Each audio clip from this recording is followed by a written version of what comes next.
안녕하세요. 대구 상원고 국어교사 박전현입니다. 수능 특강 국어 영역 독서 부분입니다. 커뮤니케이션 채널과 메시지 해석 수준인데요.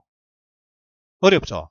자, 여러분들 의사소통의 방법들을 한번 생각해 보죠.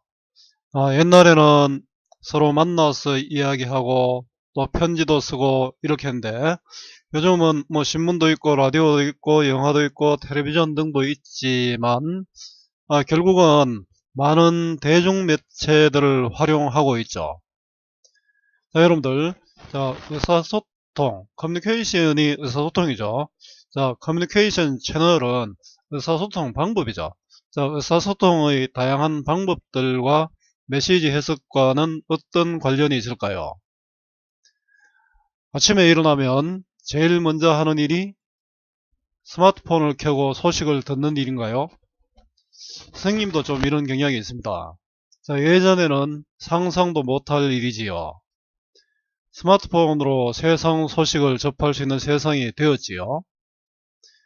이것은 스마트폰으로 세상과 소통하는 것입니다. 우리는 다양한 방법으로 세상과 소통합니다. 자, 이렇게 소통하는 것이 바로 커뮤니케이션이고요. 우리말로 순화하면 의사소통 또는 의사전달이 되겠지요. 예전에는 사람을 통해서 소통했지만 지금은 대중매체를 통해서 소통하는 경우가 더 많아요. 이렇게 사람들과 소통하는 방법, 즉 커뮤니케이션 채널이 달라진 것입니다. 사람을 통해서 소통할 때와 미디어를 통해서 소통할 때는 어떤 차이가 있을까요? 이러한 점을 연구한 것으로 비개인적 효과 가설이 있습니다. 그에 따르면 미디어, 즉 대중매체 중심 소통에서 낙관적 편견이 나타날 수 있는데, 미디어를 통한 위험에 대한 판단이 개인의 위험인식보다는 사회적 수준의 위험인식에 큰 영향을 미치게 되고, 개인의 위험에 대한 인식은 대인 커뮤니케이션의 영향을 받는다는 것입니다. 어렵죠? 자, 결국 의사소통 방법에 따라 그 메시지를 해석하는 것이 다르다는 것이지요.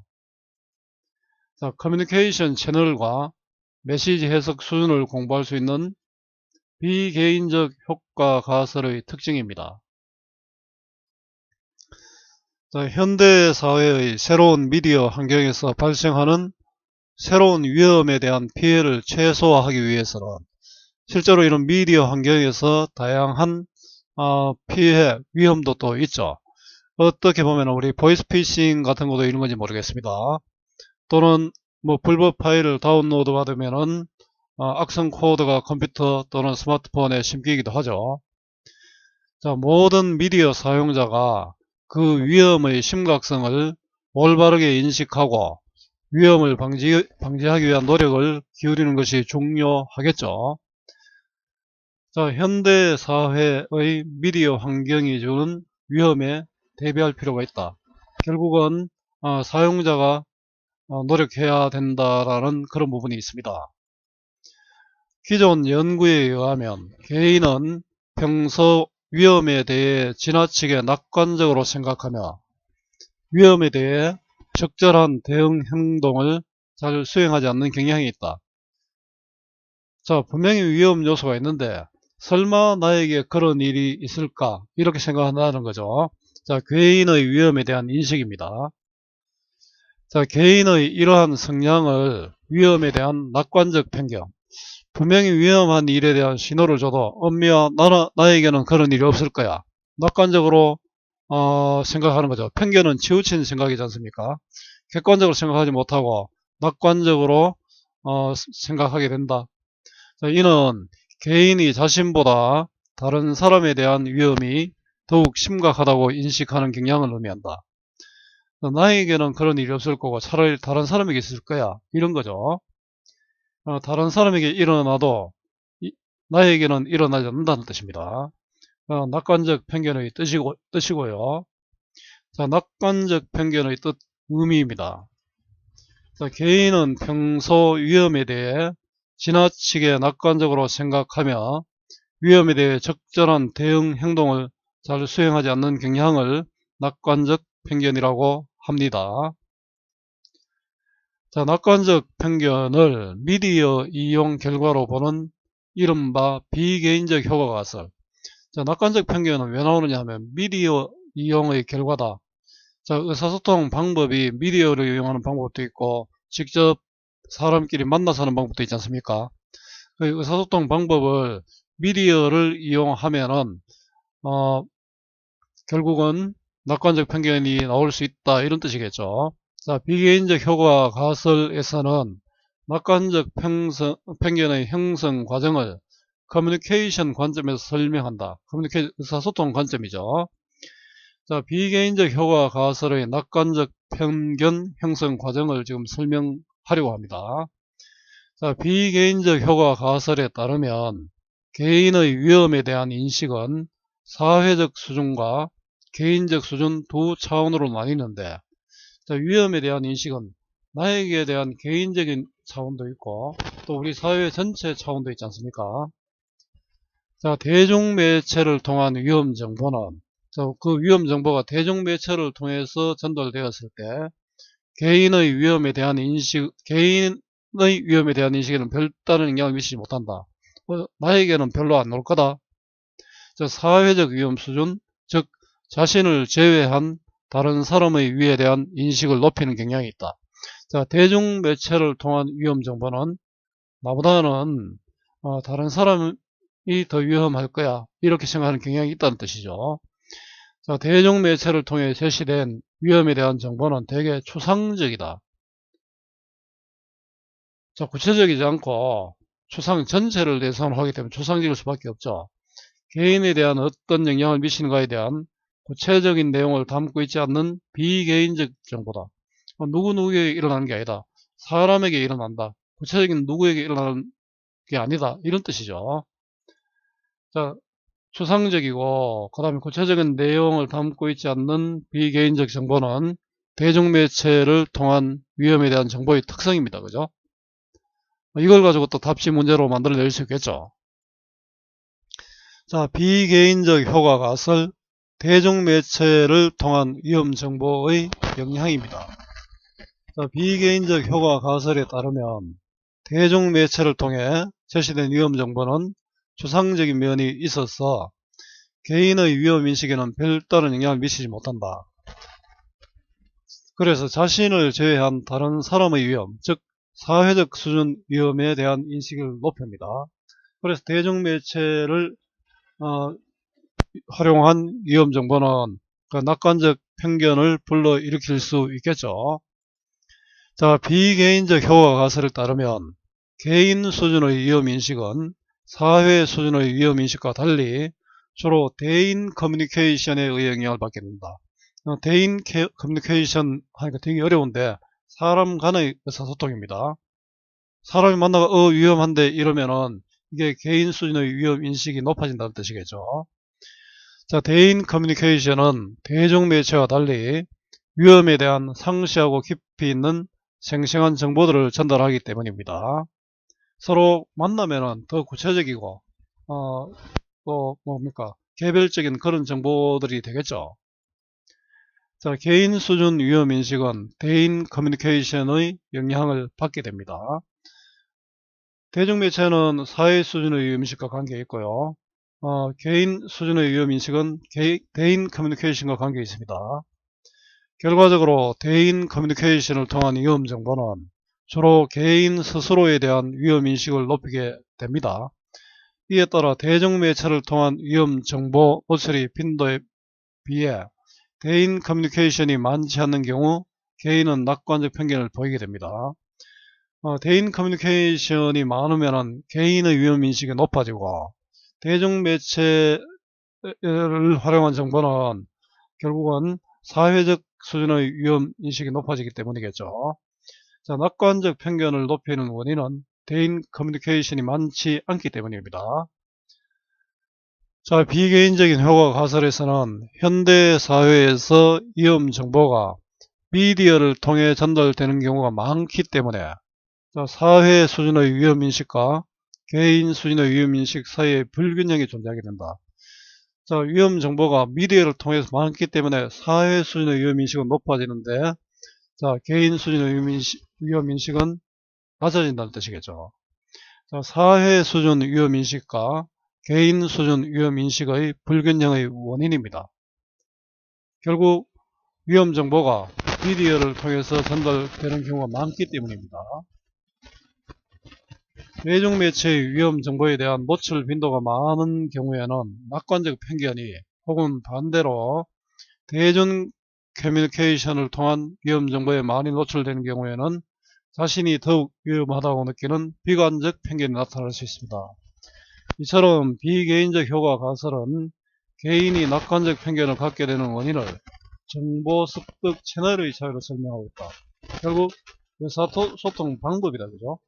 대중매체를 이용하느냐 또는 개인 간의 커뮤니케이션 이루어지느냐에 따라가 달라진다는 뜻이에요. 낙관적 편견의 원인은 바로 정보 습득 채널이 대중매체를 활용한 방법이기 때문에 그렇다. 이렇게 이야기할 수 있겠죠. 자, 비개인적 효과 가설에 따른 낙관적 편견과 비관적 편견의 원인입니다. 자, 비개인적 효과 가설은 개인이 낙관적 편견을 갖게 되는 원인을 정보 습득 채널의 차이, 그 의사소통 방법이죠. 설명하고 있다. 대중매체 위험 정보에 대한 노출 빈도가 높은 경우에는 낙관적 편견이, 대인 커뮤니케이션을 통한 위험 정보에 많이 노출되는 경우에는 자신이 더욱 위험하다고 느끼는 비관적 편견이 나타날 수 있습니다. 그 낙관적 편견과 비관적 편견이 서로 대립되는 말인데, 자, 이 부분은 대중매체를 위한 활용한 의사소통과 또는 대인 간의 의사소통에 따라 달라진다는 뜻이겠죠.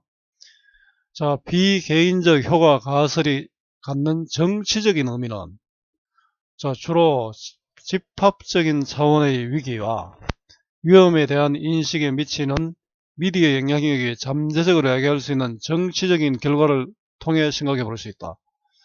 비개인적 효과 가설에 따라서 미디어를 활용해서 무엇을 전달할 때하고 개인 커뮤니케이션을 활용해서 무엇을 전달할 때하고 달라지겠죠.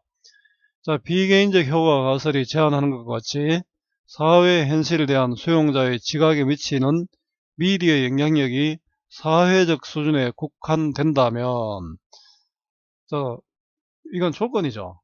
자, 사회 현실에 대한 수용자의 지각이 개인보다는 사회 수준에 국한된다면 미디어의 영향력은 정치적으로 볼 때 긍정적 측면과 부정적 측면 모두를 갖는다고 볼 수 있습니다.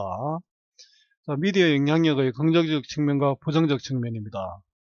자, 부정적 측면은 이걸 중시한다면은 설마가 사람 잡을 수도 있겠죠. 자, 정치 권력자들이 위험과 위기 상황을 미디어를 통해 널리 퍼뜨림으로써 개인적인 관심사를 특정한 방향으로 쉽게 변화시킬 수 없다는 점에서 긍정적인 측면. 자, 정치 권력자들이 개인적인 관심을 바꾸려고 할 때는 이 미디어를 활용하면은 개인적인 관심보다는 사회적 관심에 더 초점이 맞춰지죠. 자, 그런 면에서 정치 권력자들이 마음대로 이용할 수 없다는 점에서는 긍정적인 측면이 있을 수 있는데, 자, 권력자들의 그런 의도적 메시지에 넘어가지 않는다는 뜻이겠죠. 자, 이건 긍정적인 측면인데, 하지만 위험과 위기를 알리는 미디어 메시지는 지금 큰일 났다, 빨리 어떻게 준비해라 이렇게인데, 설마 나한테는 일어날 일이 아니지? 이렇게 생각할 수 있죠. 자, 이를 방지하려는 사회 캠페인을 통해 전달될 수도 있는데, 만약 미디어 영향력이 개인의 관심을 이끌어내는데 한계가 있다면 사회 전반으로 볼 때는 바람직하지 않는 결과를 초래할 수도 있습니다. 자, 필요한 경우에 내 문제가 아니라고 생각할 수 있지 않습니까?